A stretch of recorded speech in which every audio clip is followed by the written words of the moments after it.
revenir. Il ferait ça, mais le gouvernement du Québec, il y a un autre. Against another ship.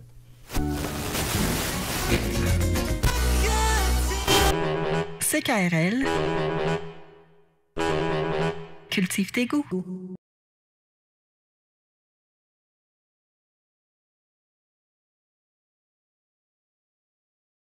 Fuir le bonheur de parking sous un commun. Les romans veut partir ou penser à autre chose. Va mieux. Fuir le bonheur de parking sous un voix des causes. Tes yeux fiévreux, ouais.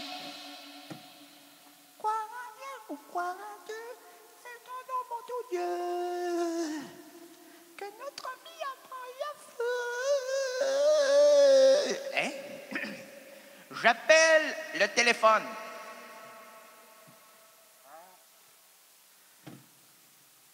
Pour ce numéro d'improvisation, utilisons la source de communication inventée par M. Graham Bell. Oh. Entrons en relation. Oh. C'est des soubresauts, hein? C'est de la respiration rénale. Comment? La respiration rénale. OK, j'avais compris autre chose. OK, arrête de rire d'en bas, là. Ris d'en haut. Entrons en relation auditive. Comment tu peux rire d'en bas? Ah, mon... Ça, c'est une prouesse que, si t'es gentil, mon petit Guillaume, on va te le montrer. On va te dire comment on fait ça. OK? Ça prend de l'expérience, et ça vient avec le temps. Avec le temps, tout s'en va. Même nos plus chouettes souvenirs, ça t'a une des ses gueules à la galerie Choirfouille, dans les rayons de la mort. Ben oui. Entrons en relation, non pas avec la mort, mais avec la personne que je vais nommer subséquemment. Subséquemment, le reprend. Alors, entrons en relation auditive avec quelqu'un ou quelque chose qui nous dévoilera peut-être la face cachée de sa personnalité. Là, à cette instance, nous allons rejoindre Charlotte Brunet, alias Carla Bruni, parce qu'anciennement, elle s'appelait Charlotte Brunet. C'est une mannequin, une chanteuse québécoise qui n'a pas eu de succès et qui a décidé de quitter son Québec natal pour aller un peu partout en Europe. Et nous avons ici... Oui, nous avons ici son impresario, parce que Carla ne pouvait pas nous parler. Nous avons... Comment il s'appelle? Angelo Allais. Angelo Allais, bonjour. Angelo Allais, vous avez trouvé votre chanteuse mannequin en 1997, n'est-ce pas? Vous l'avez... comment on peut dire? Vous l'avez entretenue pendant tout ce temps-là? Et lorsqu'elle a fait les premiers, bien sûr, elle s'est pamoinée. Elle s'est pamoinée. Monsieur, parlez-moi donc d'elle.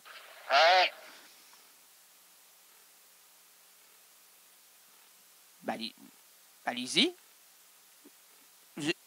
Il est bloqué, il est bouchon. On n'est plus en liaison. Voyons donc. Elle a fait plusieurs grands couturiers, dont Christian à l'intérieur. Non, elle est plate. Christian Dior. Mais lui, il faisait des coutures à l'intérieur de tous ses vêtements. Donc, puis les gens ne savent pas, là, mais il cousait à même le mannequin. Il prenait, bien sûr, exemple, Carla. Il plaçait les tissus sur elle, les grands tissus aussi, mais les tissus sur elle, c'est ça, c'est ça. Et les tissus n'étaient pas collés, mais cousus sur elle. Et on appelait ça, à l'époque, du prêt-à-porter, mais plus enlevé. Alors donc, elle devait vivre in vitam pauperman avec leurs vêtements, c'est ça? Et on juxtaposait vêtement sur vêtement, c'est-à-dire tissu par tissu sur les tissus déjà existants. À la fin, elle ne pouvait plus être mannequin puisqu'elle était devenue obèse de tissu et plus un tissu pouvait la couvrir, c'est ça? Monsieur, hey, on n'est plus en liaison. Qu'est-ce qui se passe, la liaison? Êtes-vous là? Là, on vient de dévoiler quelque chose, monsieur Chose, monsieur Angel, parce que le public ne savait pas ça.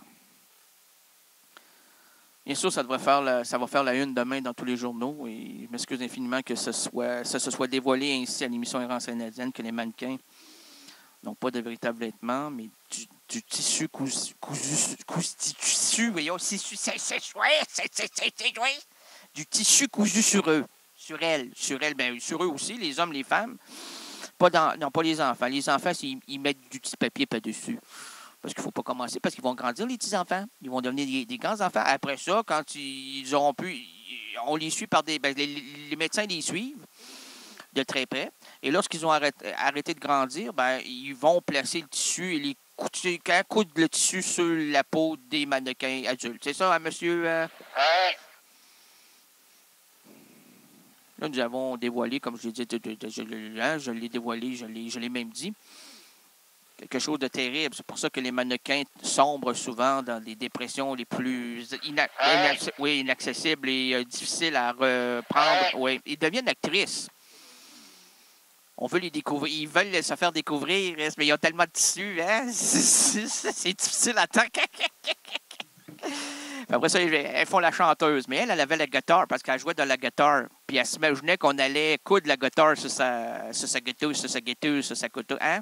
Puis on pouvait pas. Parce que c'est du bois. Puis du bois et du tissu. Hein? Le fil du tissu, le bois, ça fonctionne pas.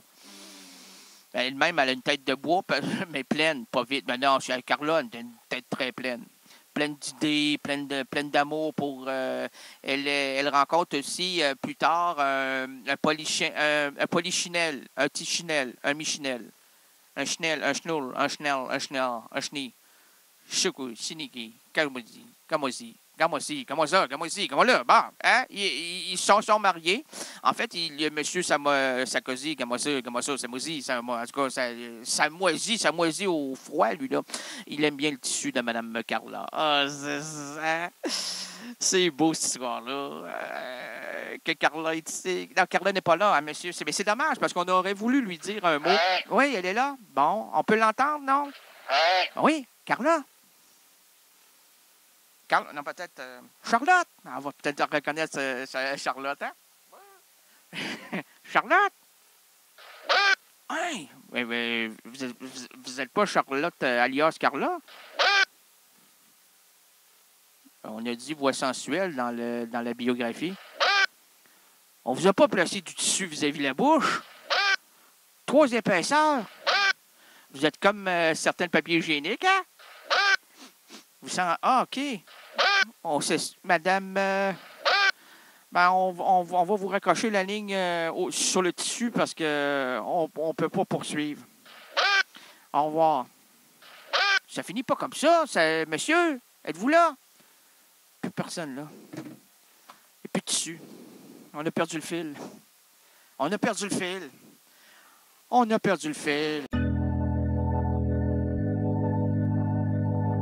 CKRL, cultive tes goûts.